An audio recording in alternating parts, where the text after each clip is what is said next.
हम लोग पढ़ने वाले हैं जाफरी चौसर की बायोग्राफी और उनके इम्पोर्टेंट वर्क। उन्होंने अपनी लाइफ में और लिटरेरी टर्म्स में मतलब जो भी लिटरेचर उसमें क्या क्या कंट्रीब्यूट किया है, उनके मेजर वर्क्स क्या हैं, थीम किस पे डिपेंड करती है, ये सब आपका टीजीटी और पीजीटी के लिए बहुत ही ज़्यादा इंपॉर्टेंट है। तो आइए देखते हैं फर्स्टली जाफरी चौसर का बायोग्राफी एंड वर्क के बारे में। English literature, the father of English literature, the father of English poetry, the father of English language, the father of English couplet, the father of rhyme, rhyme royal stanza, इन सब का father चौसर जी को कहा जाता है और इनको known as the morning star of renaissance भी कहा जाता है, के बारे में जाना जाता है। इनका birth, Chaucer was born in London most likely in the early 1340। बहुत से लोग कहते हैं कि इनका जन्म जो है 1340 के अप्रोक्स हुआ है, बट बहुत से लोग, कुछ लोग ये भी कहते हैं कि इनका जो बर्थ है वो 1342 एंड 1343 एंड 44 के अप्रोक्स भी हुआ है। कई सारे मतभेद हैं, बट मोस्टली अगर जो माना जाता है वो 1340 माना जाता है। तो ऑप्शन में 1340 की चांस ज्यादा रहेंगे। अब सबसे पहले समझते हैं ये जो चौसर है, चौसर, ये surname, the surname Chaucer has come from French word chaucier या chaucier which means to maker, जिसका मतलब क्या होता है, जूता बनाने वाला। It suggest that the family originally made shoes. इससे क्या पता चलता है, जो उनकी फैमिली थी ओरिजिनली वो शूज बनाने का काम किया करती थी। बट अब हम यहाँ से देखेंगे जो उनके फादर हैं चौसर, जफरी चौसर के जो फादर हैं उनका नाम है जॉन चौसर, जो एक वाइन मर्चेंट थे। उनकी मदर एग्नेस कैप्टन, जो एक बहुत ही रिच फैमिली से थी। और इनका चौसर साहब का जो ऑक्यूपेशन था वो क्या था, एक पोएट थे, फिलोसफर थे, ब्यूरोक्रेट थे और डिप्लोमेट थे।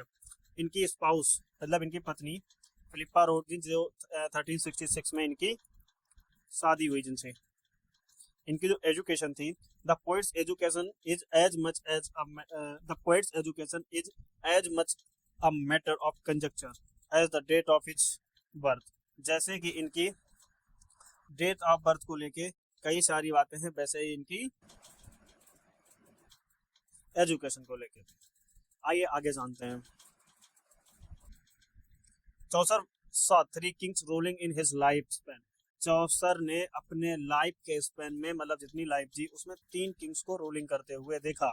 इसमें से एडवर्ड थर्ड है, Edward third, Richard second, Henry fourth. देखिए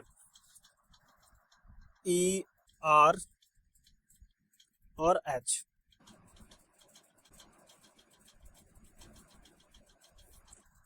E3 R2 H4 कोड है, E3 R2 H4, ERS 3 to 4। E Edward third, जिनका कार्यकाल रहा 25 जनवरी 1327 से लेके 21 जून 1377 तक। रिचर्ड सेकेंड, जिनका कार्यकाल रहा 22 जून 1377 से लेके 29 सितंबर 1399 तक। हेनरी फोर्थ, जिनका कार्यकाल रहा 13 सितंबर 1399 से 20 मार्च 1413 तक। इसके आगे क्या था, इन्होंने ये 3 किंग्स को रूल करते हुए देखा। Which records concerning the lives of his contemporaries William Langland and John Grover are practically non-existent. Since Chaucer was a public servant, his official life is very well documented. He was the first poet in England. He was the first poet in England to write the poetry in a language which was the real language of his people. ये क्या थे, ये पहले ऐसे people थे England में जिन्होंने poetry लिखी और पोएट्री को बिल्कुल उस रियल लैंग्वेज में लिखा जो लोगों की लैंग्वेज हुआ करती थी, जिससे कि लोग इससे जुड़ सके। तो ये इंपॉर्टेंट है। He was the first poet in England to write the poetry in a language which was the real language of his people. से मैथ्यू अर्नोल्ड क्या कहते हैं इनके बारे में, with his is born our real poetry. इनके साथ ही क्या जन्मी, उन हमारी रियल पोएट्री। जॉन ड्राइडन से, देखो क्या कहते हैं, father of English poetry, father of English poetry इनको किसने कहा, जॉन ड्राइडन से, जॉन ड्राइडन कहते हैं।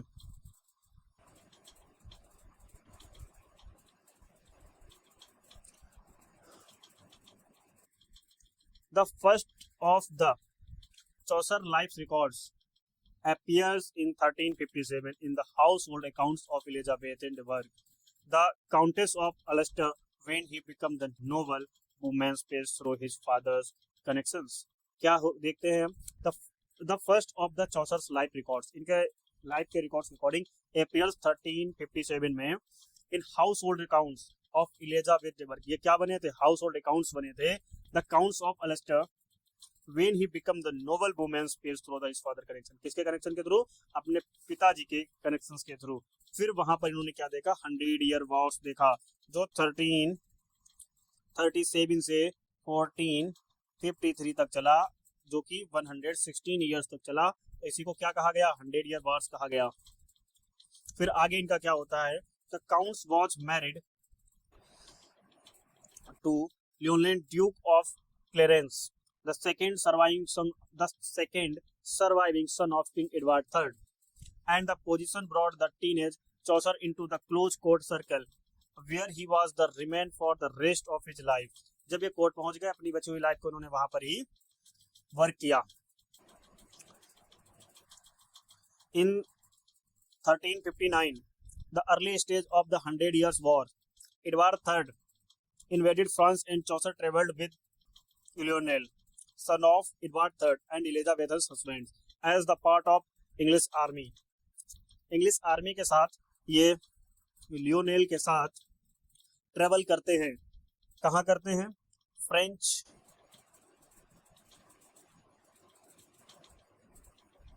In 1360, he was captured, but Edward paid 16 pounds for his ransom. मतलब इनको वहां पर पकड़ लिया जाता है और एडवर्ड इनको छुड़ाने के लिए एक भारी रकम पे करते हैं. उस समय पर यह रकम बहुत ज्यादा मानी जाती थी. After this Chaucer life uncertain, but he seems to have traveled in France, Spain, and Flanders and Italy. Around 1366, Chaucer married Philippa de Rout. It is uncertain how many children Chaucer Philippa had, but 3 or 4 are mostly commonly cited. The Book of the Duchess, also named The Death of Blanche. देखो, इनकी एक book थी the book of duchess. इसको किसके नाम से जाना जाता था? The death of Blanche. 1368 में आई. The Blanche of Lancaster was the decades wife of John of Gaunt. John of Gaunt duke of Lancaster. John Gaunt कौन था? ड्यूक ऑफ लेंसकास्टर था. बाज एन इंग्लिश, जो एक इंग्लिश मैन था, रॉयल प्रिंस था, military leader and the statesman married Catherine Sanford. Military leader था, statesman. फिर उसने क्या किया? स्टेटमैन मैरिड, इसने कैथरीन से शादी कर ली, जो कि फिलिप्पा डे की सिस्टर थी. मतलब अब ये और चौसर साहब साड़ू साड़ू हो गए.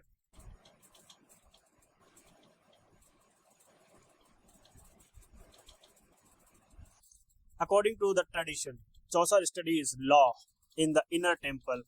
Inner temple मतलब inner court and inner court. At this time, he became a member of royal court of Edward III. अब ये क्या बन गए थे? एक मेंबर बन गए थे रॉयल कोर्ट में. रॉयल कोर्ट जो कि एडवर्ड III का दरबार था, उसमें. A position which could entail a wide variety of tasks. जो पोजीशन थी वो वाइड वैरायटी ऑफ टॉक से भरी हुई थी. His wife also received a pension for court employment. Employment मतलब अगर यहाँ पर एम्प्लॉयमेंट भी मिला तो employment and employment both are same. He travelled abroad many time. उन्होंने क्या किया? एक देश के बाद अपने देश के बाद विदेशों की यात्रा कई बार की. Italian trip. He came into contact with Petrarch और बैसाकियो. कहीं पे बोकाशियो भी लिखा मिलेगा. They introduced him to medieval Italian poetry. They introduced him, इन्होंने उन्हें क्या किसे इंट्रोड्यूस कराया? मिडवल पोएट्री, इटालियन पोएट्री से कराया. The forms and stories of which he would use later. किसके बारे में बताया? वो फॉर्म्स बताई, वो स्टोरी बताई, और वो स्टोरीज जिसमें वो क्या किया करते थे उनमें तो उनके बारे में बताया. In 1378, Richard II sent Chaucer as a envoy, secret dispatch पे, to the Visconti and to Sir John Hawkwood. English Condottiere in Milan. It has been speculated that it was Hogwood of whom Chaucer based his character the knight in the Canterbury Tales. Canterbury Tales is the most famous. It is known of Chaucer. It is not known if Chaucer was in the city of London. At the time of peasant revolt 1381 Richard third के time पे on July 12 1389 Chaucer was appointed the clerk of Kings work. इनको Kings के work के लिए clerk नियुक्त किया गया. He stopped working in the capacity on 17 June 1391. He began as deputy forester in the royal forest of Petherton Park in North Petherton. Royal forest में पेथरटन park में ये नॉर्थ पेथरटन में जाके ये डिप्टी फॉरेस्टर बन गए, क्योंकि ये इनके वर्क काफी वर्क की कैपेसिटी से ज्यादा हो चुके थे, लोड ज्यादा था. चौसर डाइट ऑफ अननोन कॉज. पता नहीं चौसर जब मरे 25 अक्टूबर को, तो क्यों मरे ये अननोन है. इनकी मृत्यु कब होती है? 25 अक्टूबर 1400 में होती है. Chaucer was buried Westminster abbey in London also known as the poet's corner. इनको कहाँ दफनाया गया? वेस्ट मिनिस्टर अवे में दफनाया गया, जो लंदन में है, जिसे हम पोइट कॉर्नर के नाम से भी जानते हैं. आइए अब हम बात करते हैं इनके लिटरेरी वर्क्स के बारे में. Chaucer's first major work was the Book of the Duchess, an elegy for Blanche of Lancaster, who died in 1368. Annelida and Arcite and the House of the Fame. Annelida and the Arcite and the House of the Fame, ये भी इनकी ही है. The Legend of Good Woman. In this work, he introduced heroic couplet. अगर क्या पूछा the legend of the good women में किसका use किया गया, तो हीरोइक कपलेट का यूज किया गया. A pair of rhyming lines, और जो कि इसमें राइमिंग लाइंस का भी यूज किया गया है 2 लाइन स्टेंजा के फॉर्मेशन में.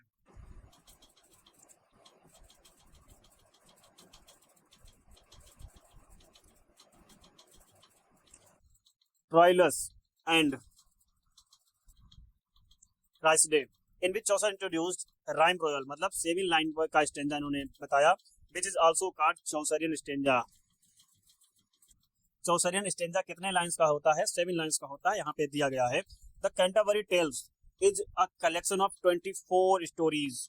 जो Canterbury Tales है वो 24 स्टोरीज का कलेक्शन है. that runs to over, जिसमें 17,000 से ज्यादा लाइंस हैं, ऊपर ही लाइंस हैं. written in medieval English by Geoffrey Chaucer between 1387 से 1400 तक, और यह वर्क इनका अनफिनिश्ड वर्क माना जाता है. कैंटरबरी टेल्स, जिसमें collection of 24 stories that runs over 17,000 lines, और रिटन इन मिडिवल इंग्लिश में लिखा गया है. कब लिखा गया था? 1387 से 1400 के बीच में लिखा गया है. और ये कैसा वर्क है? एक अनफिनिश्ड वर्क है. यहाँ पर चौसर का biography and important work complete होते हैं. इनके नेक्स्ट पार्ट में हम लोग क्या देखेंगे? इनसे रिलेटेड एमसीक्यूज देखेंगे, जो अक्सर एग्जाम में पूछे जाते हैं और मोस्ट इंपॉर्टेंट हैं. तो जानने के लिए जुड़े रहिए. और अगर आपको इसमें से कोई जानकारी रिलेटेड लगी क्या है ही रिलेटेड, बस आपको बॉन्डिंग फिल करनी है, इसके अकॉर्डिंग देखना है, और एज इट क्वेश्चन आपको एग्जाम्स में देखने को मिलने वाले हैं. तो जुड़े रहिए और चैनल से जुड़िए, सब्सक्राइब कर दीजिए. धन्यवाद, थैंक यू.